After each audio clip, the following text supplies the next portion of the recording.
সরকারের কাছে মূল্যস্ফীতি কমার তথ্য থাকলেও বাজারে গিয়ে তার টের পাচ্ছেন না ক্রেতারা।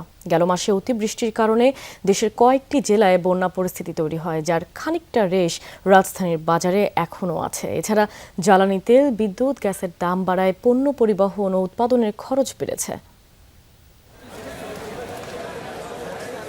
মূল্যস্ফীতি কমলেও বাজারে স্বস্তি পাচ্ছেন না ক্রেতারা। মঙ্গলবার বিবিএস জুলাই মাসের মূল্যস্ফীতির তথ্য প্রকাশ করেছে। তাতে দেখা যায় জুলাইয়ের সার্বিক মূল্যস্ফীতি কিছুটা কমে ৮.৩২% নেমেছে। খাদ্য মূল্যস্ফীতি কমে দাঁড়িয়েছে ৭.16%। সরকারিভাবে মূল্যস্ফীতি কমার তথ্য থাকলেও বাজারে গিয়ে তা টের পাচ্ছে না ক্রেতারা।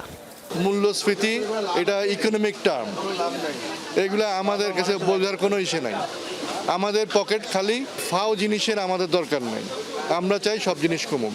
এটা উনি ম্যাজিক দিয়ে কমাক আর ওই মূল্যস্ফীতি নামক ওই ঝামেলা দিয়েই কমাক। জুলাই মাসে অতিবৃষ্টির কারণে দেশের কয়েকটি জেলায় বন্যা পরিস্থিতি তৈরি হয়, যার প্রভাব এখনও আছে রাজধানীর বাজারে।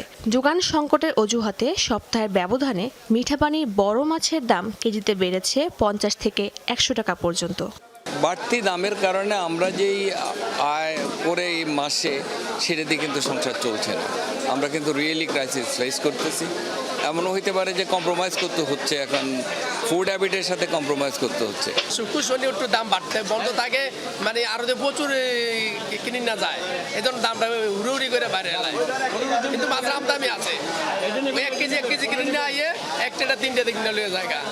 চলতি বছর জ্বালানির তেল, বিদ্যুৎ, গ্যাসের দাম বাড়ায় পণ্য পরিবহন ও উৎপাদনের খরচ বেড়েছে, যার প্রভাব পড়েছে পণ্যের বাজারে। শাজলীন অন্তরা, যমুনা নিউজ, ঢাকা।